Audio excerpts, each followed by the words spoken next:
আসসালামু আলাইকুম, কি অবস্থা? আপনারা সবাই কেমন আছেন? আলহামদুলিল্লাহ, আমি সবসময় মোটামুটি আগের মতনই ভালো আছি। মনটা জানি কেমন একটু বাড়ির জন্য কান্না করতেছে, তারপরেও আমরা প্রবাসী। যাই হোক, আজকে রান্না আয়োজন করতেছি। আজকে রান্না করবো সৌদি গোর ব্যবসা। এটা হচ্ছে পেঁয়াজ, এটা হচ্ছে টমেটো। ওরা পেঁয়াজ টমেটোটা খুব দেয় ওদের ব্যবসার মধ্যে, ওদের আলু। তারপর আমার জন্য কেটে নিয়েছি বাইন মাছের জন্য পেঁয়াজ, আর হচ্ছে লতি রান্না করবো, লতির জন্য পেঁয়াজ কাঁচামরিচ কেটে নিয়েছি। আর এই যে বাইন মাছগুলো না অনেক ডলছি, তারপরে পরিষ্কার করতে পারি না, কেচি দেও কাইটা না, ওই যে কাঁটাগুলো সরাইতে পারি না। মাছটা মনে হয় কেমন জানি বের হয়ে যায়, অনেক ট্রাই করছি। আর আমার জন্য এই যে পাঙ্কাশ মাছ কেটে নিয়েছি। লতিতে রান্না করবো। লতিগুলা কালকে বাইছে কুইটা দইয়া রাখছিলাম। আপা বলছিল লবণটা ধুয়ে রাখছিলাম। তারপরে ওনা দেখেন কেমন একটা কালার হয়ে গেছে, আয়রন একটা কালার। আর ওদের জন্য এই যে এই মুরগিটা রান্না করব।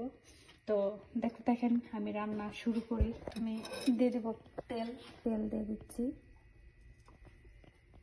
ওদেরটা না আপনি এরকমও করতে পারেন, সব মুরগি দিয়ে সব পানি দিয়ে এক লগে বসায়ও দিতে পারেন। আবার আপনি একটা একটা করে দিলে না একটু টেস্টটা ভালো হয় এর জন্য, বুঝলে?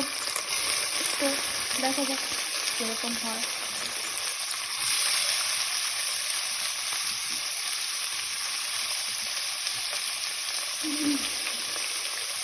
কাঁচামরিচ দিলে জাল হয়ে যাবে, কাঁচামরিচ দিয়ে দেবেন।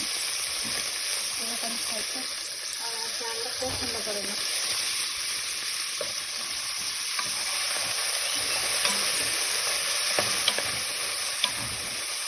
আর আমার জন্য আমি বসায় দিই লতির তরকারিগুলো, বসায় দিই। এটা হালকা রান্না করে নিই। এটা কড়াই গরম হয়ে গেছে, এটার মধ্যে কি জানি বলে বাইন মাছগুলো রান্নার জন্য রেডি করে নিয়েছিলাম। এমনি বসায় রাখছিলাম, কিন্তু ওই যে ডিপ চুলা দিয়া এখন আমার বাইন মাছটা বসায় দিই। আর ওইসে আপনি কি জানি বলে লতুর তরকারিটা বসায় দিই। আপা বলছিল গুঁড়া চিংড়ি আনছিলাম, তারপর তো আপনাদেরকে দেখাইলাম গুঁড়া চিংড়ি আনলাম যে চিংড়ি। পাঙ্কাশ মাছ দিয়ে লতি রান্না করলে বলে ভালো হবে, এর জন্য পাঙ্কাশ মাছই নিলাম। তো এই যে সৌদি মশলা আমি দিলাম, দেখলেন আগে টমেটো দিলাম, পেঁয়াজ দিলাম, আর এখন জিরা পাখি না দই না সব কিছু মিক্স এখানে পাওয়া যায়। আর এই যে আপনার হলুদ, আর এই দেশের একটা ম্যাজিক প্যাকেট, এই যে প্যাকেটটা এটা দিয়ে দিলাম। আর আপনি দিয়ে দেবো এই দেশের সবচেয়ে খাবারের মধ্যে যেটা দেয়, এই যে টমেটো সালসা বলে, ঠিক আছে, এই যে এটা দিয়ে দিলাম। এই যে দেখেন দিয়ে দিলাম। এখন পানি দিয়ে দিলাম, মুরগি দিয়ে একটু লাড়া দিয়েছিলাম, আর এই যে পানি দিয়ে দিলাম। এই পানি সিদ্ধ হবে, এই মুরগির এই পানিটা সিদ্ধ হবে। আবার এই মুরগিরই এখান থেকে সরাইয়া এখানে চাল ডালে দিব, মুরগিটা পুড়ে নেবো আরেক জায়গায়।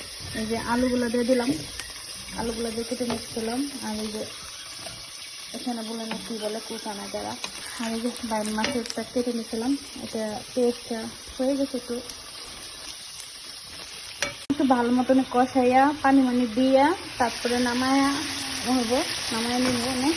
আর তো আমি একটু ক্যামেরাটা বন্ধ করে নিয়ে যাই, অনেক কাজ আছে হাতে, কাজগুলো সব থাকতে হবে। বুঝতে কিনা দেখি হচ্ছে রান্না হচ্ছে মাছগুলো। আবার গরম পানি দিয়ে লবণ দিয়ে আপনি দিয়ে নিচ্ছি, বুঝলেন? তো যাই হোক, আমি এখন ক্যামেরাটা বন্ধ করে নিই। এই যে সৌদি মুরগি মোটামুটি হয়ে গেছে, সিদ্ধ হয়ে গেছে। আলুগুলো মনে হয় সিদ্ধ হয়ে গেছে, মনে হয় ভেঙে যাচ্ছে নাকি, হ্যাঁ গলে যাচ্ছে। নামাই নিব, টমাটো এখন একটু কমাই দিব, পরে আমি চালগুলো দিয়ে দিব। তো যাই হোক, এখন আমি দেখেন আমার তরকারি রান্না করা, এই যে বাইম মাছ পাঙ্গাস মাছ দিয়ে লক্ষ্মী এখন আমি খাবো। তো সবাই ভালো থাকেন। আর শেষ পর্যন্ত সৌদিগর কেমনে বাপ ব্যবসা রান্না করে, ওদের খাবারটা কীরকম আমি দেখাই দিব। তো ভালো থাকেন, আমি একটু খেয়ে নিই, প্রচণ্ড ক্ষুধা লাগছে। দেখেন সৌদিগর ভাত রান্না শেষ। সেটা যে দেখলেন না, মুরগিটা সিদ্ধ করলাম সব মশলা দিয়া, ওই মশলার থেকে মুরগিটা নিয়ে পুরাই নিছি, তুলে নিছি মশলার থেকে, পানিটার থেকে পানিটা মানে সব কিছু ফলাই দিছি। এই যে দেখেন এই যে সব কিছু মশলা, এই পেঁয়াজ, টমেটো যা ছিল ওইটি ছেঁকে উঠে এনেছি।